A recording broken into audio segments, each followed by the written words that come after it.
नमस्कार दोस्तों, आज के दिन हम देखेंगे कि क्यों ग्रेफाइट इंडिया लिमिटेड का शेयर एक दिन में ही 10.5% बढ़ के बंद हुआ। जानते हैं इसकी क्या है डिटेल वजह और क्या ये शेयर और भी अच्छे मूव्स दे सकता है। सबसे पहले स्टैंडर्ड डिस्क्लेमर, मैं कोई सेबी रजिस्टर्ड एडवाइजर नहीं हूँ और ना ही ये वीडियो एक बाय रिकमेंडेशन है। इस वीडियो का पर्पज सिर्फ आपको एजुकेट करना है। अगर आपको कुछ भी इन्वेस्टमेंट करना हो तो अपने फाइनेंशियल एडवाइजर से पूछकर कीजिए। सबसे पहले क्या इमीडिएट मार्केट का ट्रिगर था जिसके कारण ये शेयर 10.5% बढ़ के 10.5% सर्ज हुआ और इवेंचुअली डे एंड तक ये 5.75% बढ़ के क्लोज हुआ अप्रोक्सीमेटली 630 रुपये पे।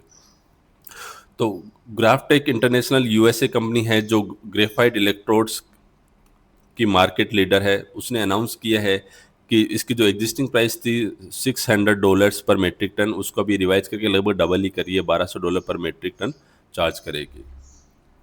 तो इसके साथ ही पूरे मार्केट ने ये रिएक्ट किया कि अगर ये कंपनी इस ग्रेफाइट इलेक्ट्रोड्स की प्राइसेस को बढ़ा रही है तो जो और भी जो ग्रेफाइट इलेक्ट्रोड्स की कंपनीज हैं उनके भी शेयर्स बढ़ेंगे। और इसी न्यूज़ के कारण इंडिया के अंदर जो इसका सबसे बड़ी कंपनी है वो है ग्रेफाइट इंडिया, उसका शेयर 10.5% एक साथ ही जंप हुआ। अब देखते हैं कि क्या है ग्रेफाइट इंडिया लिमिटेड की प्रोफाइल। सबसे पहले ग्रेफाइट इंडिया लिमिटेड इंडिया की लार्जेस्ट प्रोड्यूसर है ग्रेफाइट इलेक्ट्रोड्स की और ये वर्ल्ड के अंदर भी टॉप टियर ग्लोबल प्लेयर है।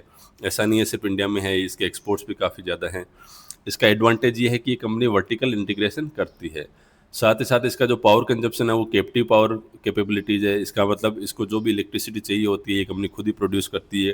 कंपनी के एक 18 मेगावाट हाइड्रो पावर प्लांट है, 18.9 megawatt wind power plant and 13.8 megawatt का सोलर पावर प्लांट है। तो यहीं से इलेक्ट्रिसिटी प्रोड्यूस करके ये कंपनी खुद ही यूज करती है। इसके साथ साथ ये in house calcined petroleum coke manufacturing भी खुद ही करती है।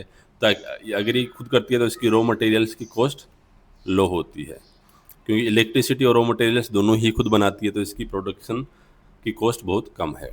इसकी अगर टोटल मैन्युफैक्चरिंग कैपेसिटी देखें तो ये है अप्रोक्सीमेट 98,000 टन्स पर एनम। इसके साथ साथ ये ज़्यादा फोकस करती है high margin ultra high power electrodes पे। साथ ही साथ इसका ग्लोबल फुटप्रिंट भी है और इसके 3 बड़े बड़े प्लांट लोकेटेड हैं। एक दुर्गापुर इंडिया में है, एक नासिक में है, थर्ड थर्ड नर्नबर्ग जर्मनी में भी लोकेटेड है। अब देखते हैं इसके रेवेन्यू के बारे में। अगर हम लास्ट रिजल्ट्स की बात करें तो इसका टॉप लाइन ग्रोथ है जो रेवेन्यू है वो 22% बढ़ा है ईयर ऑन ईयर और ये अभी स्टैंड करे 642 करोड़ पे। इसका ऑपरेटिंग लेवरेज है 150 करोड़, मार्जिन 23.4 करोड़ है, 23.4% है जो कि काफ़ी इंप्रेसिव है। इसका नेट प्रॉफिट है 67 करोड़। साथ ही साथ इसकी operational efficiency capitalization capacity utilization है 87%। मीन्स अपनी जो इंस्टॉल्ड कैपेसिटी का 87% ये यूटिलाइज कर रही है। मीन्स कंपनी काफ़ी एफिशिएंट है। अगर इसके हम बाकी सब रेशियोज देखें तो सबसे बड़ी इंटरेस्टिंग बात है इसकी कि डेट टू इक्विटी लगभग जीरो है। इस कंपनी में कोई भी नहीं है, तो ये इंटायरली डेट फ्री कंपनी है। साथ ही साथ इसका पी रेशियो 35.9 के लगभग है, प्राइस टू बुक रेशियो 2 है, आर ओ सी 10.1, आर ओ ई 8% है और साथ साथ ये अच्छा खासा आपको डिविडेंड भी देती है। इसकी डिविडेंड यील्ड है 1.75%। अगर इसकी बैलेंस शीट की बात करें तो बैलेंस शीट में सबसे अहम पहलू मैं बता चुका हूँ कि कोई डेट रिस्क नहीं है और साथ ही साथ इसका टोटल जो कैश रिजर्व्स हैं वो भी बहुत अच्छे हैं, अप्रोक्सीमेटली 4,000 करोड़।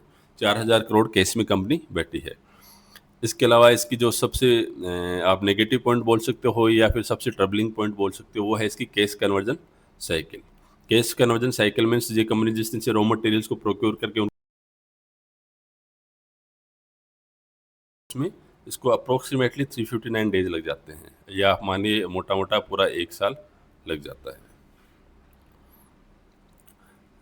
क्योंकि जो इसके जो क्लाइंट्स हैं उनके प्रोसेसिंग पीरियड भी लॉन्ग है और एक्सटेंडेड क्रेडिट टर्म्स देते हैं स्टील मैन्युफैक्चरर्स को।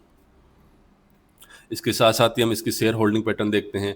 प्रोमोटर्स की शेयर इसमें 65.34 है, ये रॉक सॉलिड स्टेबिलिटी है। लास्ट 3 साल में ये 0.01% भी चेंज नहीं हुई है। तो आप देख सकते हो कि कंपनीज के प्रोमोटर्स को इस कंपनी में कितना भरोसा है कि 65% स्टेक तो सिर्फ प्रोमोटर्स की है।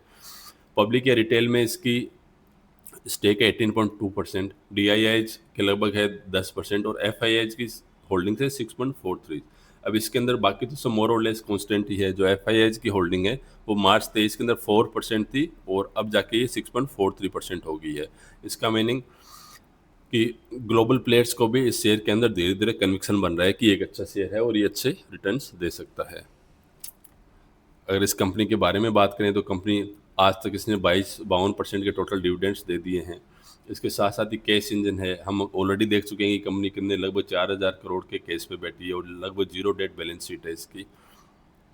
और मैनेजमेंट क्या करता है, इसने लगभग ये जो कैश है 4000 का, इसको अग्रेसिवली यूटिलाइज करता है। वो ऐसा नहीं कि कैश को लेके बैठे रहते हैं, उस कैश को ये आगे यूज करते हैं, या तो फ्लोर प्राइस को प्रोटेक्ट करने के लिए या बाई बैक्स के लिए।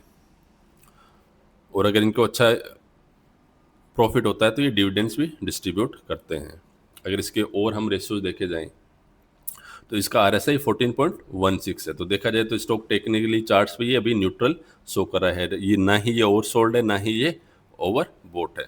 अगर करंट लास्ट ट्रेडिंग प्राइस देखें की बात करते हैं तो लास्ट में ट्रेड करा था 630 पे, जो कि अपने लॉन्ग टर्म अभी भी अप ट्रेंड में है। ऐसा नहीं कि डाउन ट्रेंड में आ गया है।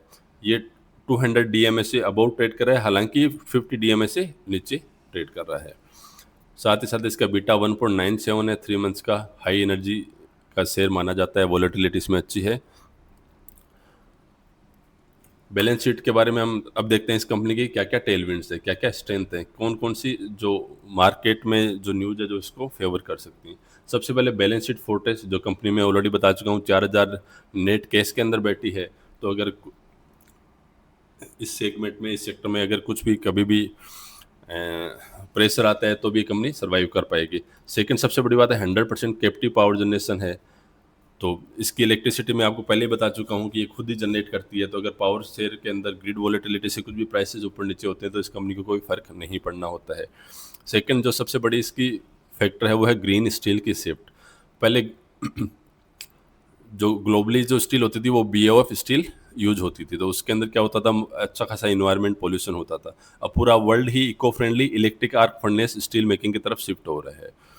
तो जब इलेक्ट्रिक आर्क फर्नेस की स्टील की तरफ वर्ल्ड शिफ्ट होगा तो उसके अंदर ग्रेफाइट इलेक्ट्रोड्स की डिमांड ज़्यादा होगी, और यही इस कंपनी की USP है, क्योंकि ये कंपनी ग्रेफाइट के इलेक्ट्रोड्स ही बनाती है। अब इसके अगर हेडविंड्स देखे जाएं तो वर्किंग कैपिटल का ड्रैग बहुत लंबा है। अप्रोक्सीमेटली 1 साल के अंदर इसका कैश रियलाइज होता है। साथ ही साथ सप्लाई चेन के चौक पॉइंट्स भी हैं। इसकी नीडल कोक ये कंपनी खुद नहीं बनाती, ये इंपोर्ट करती है, और ये क्रूड का डेरिवेटिव है। और जब ये ग्लोबल जियोपॉलिटिकल सिनेरियोज हैं तो उसके अंदर ये भी अफेक्ट होती है।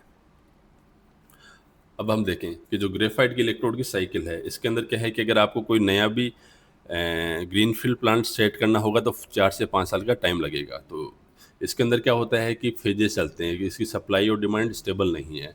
तो इसके अंदर इस नीचे वाले फेजेज में क्या होता है कि डिमांड कम हो जाती है, क्लोजर हो जाती है, डिमांड ज़्यादा होती है, प्राइसेज ऊपर जाते हैं। जब ऊपर जाती हैं तो कैपेसिटी की और सप्लाई हो जाती है। तो इस साइक्लिक नेचर में ऊपर नीचे मूव होता रहता है।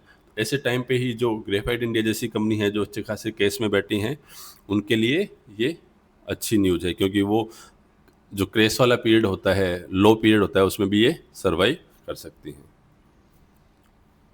साथ ही साथ अभी तक तो हम बात कर रहे थे कि इलेक्ट्रिक आर्क फर्नेस वाले स्टील के कारण ही ग्रोथ देखने को मिल सकती है। अभी जो इनका जो लेटेस्ट बेट है वो है इलेक्ट्रिक व्हीकल्स पे। ट्रेडिशनल इनका कैश फ्लो था कि निडल कोक से वो ग्रेफाइट इलेक्ट्रोड्स बनाएंगे और वो यूज होगी EF स्टील में। अभी इनका जो पिवट है वो है एडवांस मटेरियल्स में, EV की बेट। अगर फुल्ली फंडेड इन्होंने एक 4330 करोड़ का एक इन्वेस्टमेंट किया है सिंथेटिक ग्रेफाइट एनोड मटेरियल्स। ये जो SGAM है ये किस में यूज आएगा, लिथियम आयन बैटरीज में, और वो लिथियम आयन बैटरीज इंटर्न आएंगी, यूज आएंगी इलेक्ट्रिक व्हीकल्स में। इसके साथ साथ इसने 45% के स्टेक खरीदी है गोदी इंडिया के अंदर। उसका भी फोकस EV और एनर्जी स्टोरेज बैटरी सेल्स में है। साथ ही साथ 60% की मेजोरिटी स्टेक खरीदी है जनरल ग्रेफिन कॉरपोरेशन USA में, क्योंकि उसके पास में प्रोप्राइटरी टेक्नोलॉजी है और low cost commercial scale Graafian seeds को प्रोड्यूस करने की टेक्नोलॉजी है। तो इन सब को देखते हुए लग रहा है कि कंपनी का फोकस फ्यूचर को लेके भी है, कैसे ये EV सेगमेंट में पेनिट्रेट कर सकती है। तो इससे पहले क्या था, इस ग्राफ से हम समझते हैं decarbonisation of the global steel industry, traditional BOF steel से हम ईएफ की तरफ मूव कर रहे हैं, उसके कारण इस ग्रोथ आ रही थी। अगले एक से 5 साल में इसकी जो सुपर साइकिल है वो इसकी ग्रोथ आने वाली है ईएफ में आ रही है। और सिंस हम पहले डिस्कस कर चुके हैं कि इनके अंदर कुछ भी नया प्लांट होता है तो उसके प्रोडक्शन के में अंदर हमें एटलीस्ट 5 ईयर्स लगते हैं। तो नेक्स्ट 5 ईयर्स में जैसे कि कंपनी ने 4,300 करोड़ का एसजीएम फैसिलिटी स्टार्ट किया और गोदी इंडिया को उसमें स्टेक इन्होंने एक्वायर किया, तो अगले 5 से 10 साल में, अगले 5 साल के बाद इसकी जो ग्रोथ आने वाली है वो इलेक्ट्रिक व्हीकल्स के कारण आने वाली है। इसके साथ साथ ही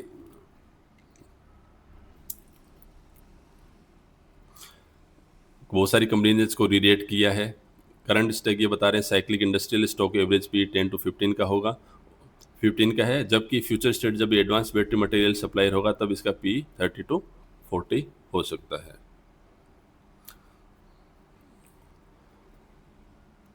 और इसका जो फ्यूचर की जो प्राइसेस हैं वो कुछ कंपनी 1,200 रुपये का टारगेट बता रही है, जबकि आज के दिन ये ट्रेड करी है 630 के लगभग। तो अगर हम हर चीज़ को समराइज करें तो इसकी जो फाउंडेशन है वो है कि डेट फ्री कंपनी है और कैश रिच कंपनी है, 4,000 करोड़ कैश पे बैठी है और ये कैपेबल है कि पूरी इंडस्ट्री का कोई भी डाउन टर्न हो उसको आउटलास्ट कर सकती है, बहुत ही स्टेबल कंपनी है। अभी इसके कैटलिस्ट ये है कि जो ग्लोबली प्राइस हाइक हो गया है 600 से 1,200, सीधे ही प्राइसेस हाइक डबल हो चुके हैं, तो इसके मार्जिन भी एक्सपेंड होंगे इंस्टेंटली। और इसका जो होराइजन है फुल्ली फंडेड 4,330 करोड़ का जो ईवीज के लिए जो इसका जो ग्राफीन का इकोसिस्टम में ये सोच रहे हैं वो उससे इसको 5 या 10 साल के बाद में अच्छी ग्रोथ मिलेगी। तो फ्रेंड्स आप बताइए कि कैसा लग रहा है आपको ये शेयर और क्या आप इसमें इन्वेस्ट करने वाले हैं। अगर कंटेंट अच्छा लगा तो चैनल को सब्सक्राइब कीजिए एंड वीडियो को लाइक कीजिए। Thank you.